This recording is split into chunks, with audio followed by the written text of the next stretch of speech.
publisher. I have TJ Morris Publishing, and I do Lulu and Amazon. But all of these guys are in my life because they all are an author. If you want to know what have they got in common, well, we're all authors. So with that said, and Tommy can tell you, we'll get your books out there. But I build the pictures and the websites. But I'm going to get off here and go back on mute. Okay, I'm so glad, Ronnie, that I didn't bump you, and I thought you hung up on me. All right, so if that happens, folks, try to get back on. Yeah, very rural. Yeah, it's so rural. Very rural. It's something. Well, I thought. You can't keep getting Dr. Bruce and Jan were going to fire me because I'm like, God, TJ, you can't be running people out of our club, man. All right, I'm going to go on mute. Yeah, Tommy, are you going to jump in here and fill us in with more of your opinions?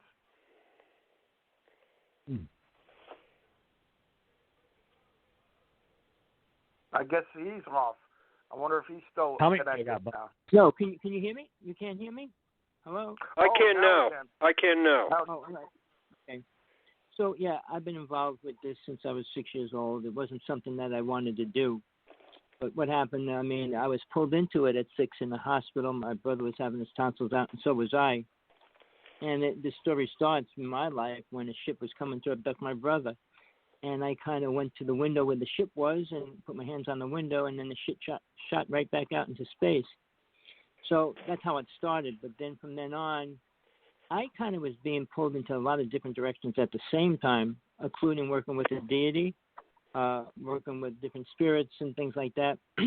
But by the time I was 14, I was doing Ghostbusting in New York City. I was doing hypnosis at 15.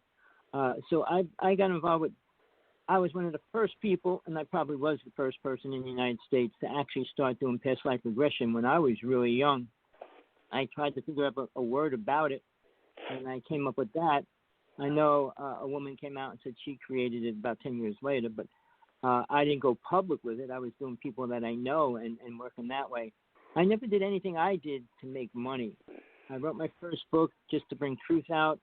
My second book was about truth, my truth, and then my third book was about truth. I use the word truth more than anything because I feel I have to put the truth out there. What I perceive, what I experience, and what I know as fact for myself. Sure, some people will not agree. I mean, the first alien being that I saw, I was 12, and I hate to admit it, James Gillen of the East Seti Ranch, his first alien that he saw is very similar because he talked about a person, kind of human body form with a cat's head, and that's the first thing I ever saw as well. So, I mean, his experiences with that was a little different than mine. I mean, I actually had a friend with me, and we both saw it. We were chasing it with a bat. We thought we were, and it went right through the door, and it went up in a saddle in a spaceship. So that's how it starts for me. I mean, but when I dealt with people, I got more involved with this and being pulled into a lot of different directions. I work with probably 2,000 people that were abducted, girls mostly, that lost their children and things like that. So I never needed truth, and I didn't have to search for it, and I wasn't out trying to promote it. I was just trying to help the people that I know that experienced it. And with the way it is today, everybody's allowed to come out and say it. They won't be put in the nut house right away, even though they will be put in the nut house if they have any real important information. I'll say one name, and people really need to search this out, and if they really care, he's in the nut house in Long Island.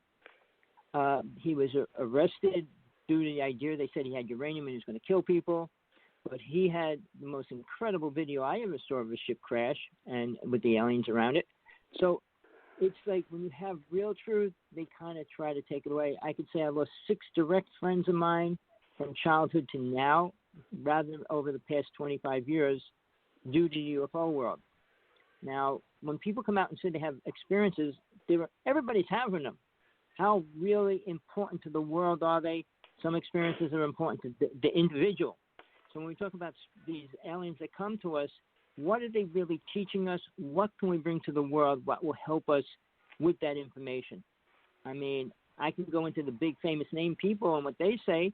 I said, we need to bring something together that's going to help us, because when they do come, which race are we going to work with? I mean, I'm going to just say this real fast because I don't want to take up too much time. In the past couple of days, one of the most people friendship I made in a while was directly talking with me live when they were giving me pictures of a ship over the house, and then they showed me pictures of the alien that was coming around the house. So I saw a race I never saw before, but I saw it directly. So, and it was being videotaped, so it's not like it was somebody's dream, somebody's bad experience. That video can't come out for a while. When it does, it'll open more people's eyes, because the Hopi people talked about a certain race, which it was. And the Hopi people are the oldest people in the United States that have been here forever, have never been brought here. So when you talk about aliens, what are aliens? I mean, if they look the same, are they aliens or are they not? Like the Plejans are us from the future. They look like us. I mean, most races do not look anything even close to us, eat like us, or dress like us. So I'm going to give it back, but we need to put this together as far as what can really help us. I'm more concerned about helping the world. I mean, sure, we've got problems with Trump and the elections and things like that, but just what's going on around that, what our government's allowing to happen. And this is the last thing I'll say. The U.S. government, specifically the Navy, came out and just said a couple of days ago they will not release any information pertaining to UFOs and secret stuff going on because it would be destructive to the United States. So that's their viewpoint on disclosure about aliens. So with that, I'll give it back to DJ and Bruce. Sorry. Yes. Well, thank you, Tommy, for bringing us up to date on what your involvement in it is, and I,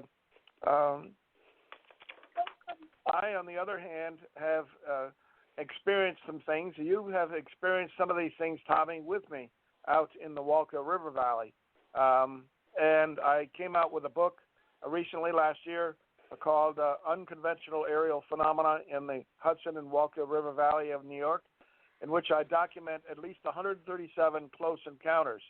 Now, I believe Jan was saying that close encounters have sort of dropped off in this millennium, and most of my close encounters were occurring in the 1990s. So that sort of fits in with his idea, because they tapered off and stopped by 2003.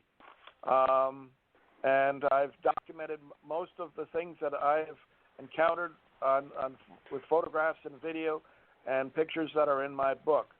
And for anybody who's interested in seeing what is going on there in that part of the world.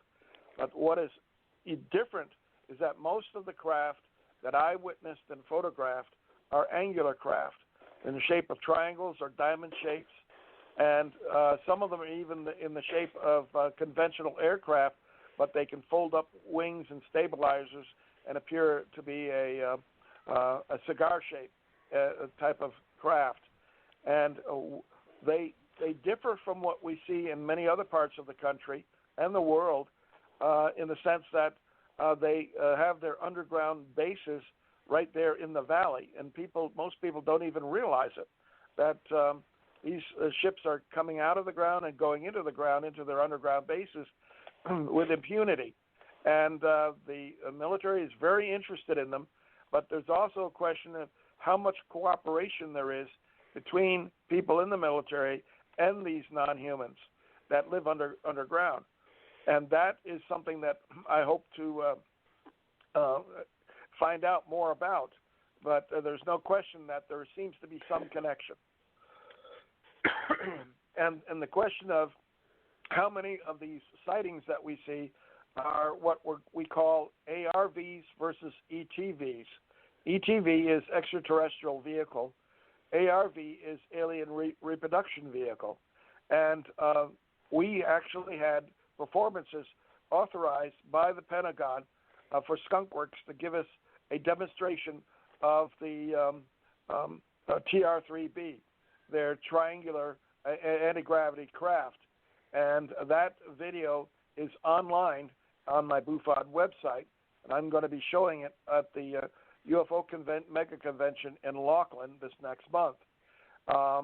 but most people wouldn't expect the government to reveal something of that magnitude before cameras, and yet that seems to be part of the way the disclosure is happening in drips and drabs over time.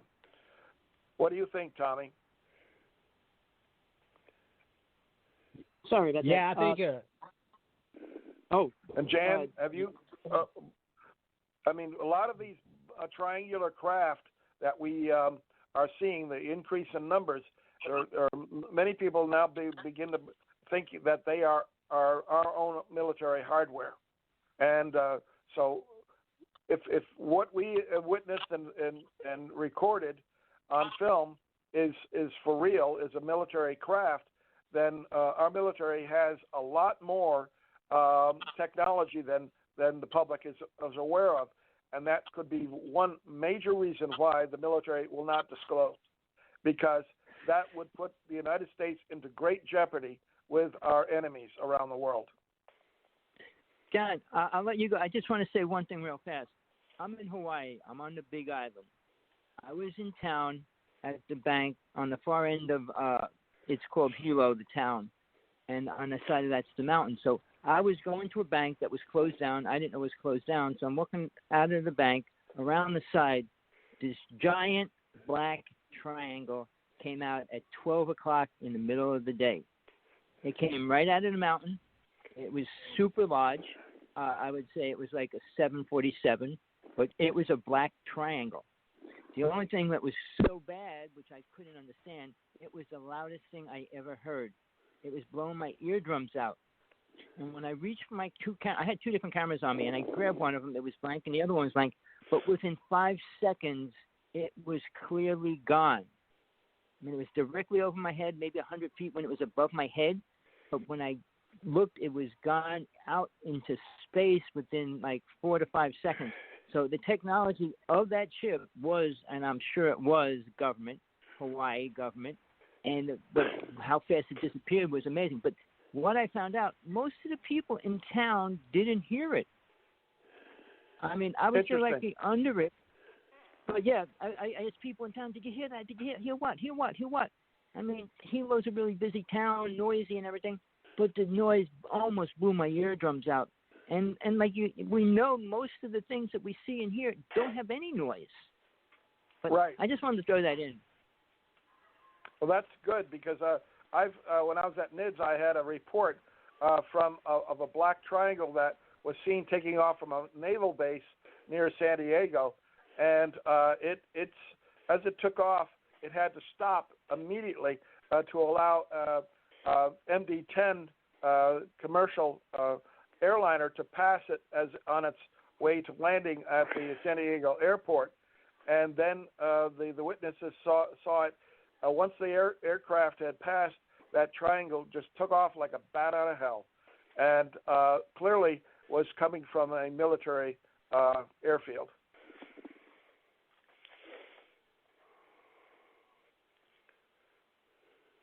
So we have this technology, and that is one of the reasons I think that the military cannot disclose too much. Otherwise, they're going to expose our own vulnerability to our enemies. Right. Hey, are you guys familiar with the Wilson leak? Did y'all hear anything on that? Yeah, I've heard about that. Yes. Yeah, about the Space Force or the Solar Warden stuff. Yeah. It's a part of the government that's like it doesn't have any oversight on spending or anything, and they work just outside the government, where even it's not even listed in top secret. So the government has no right to the information. All they do is fund it, and it's private industry that is doing all the research on the alien technology that they supposedly have. And, I got a good friend that's been up close and personal with those documents and stuff. And it's like, well, that tells you right there that our government is in. There's no telling what we have out there, because they've been working on it a long time. Right. So, and I know, going back to the 30s and the Nazis, they were working with it too.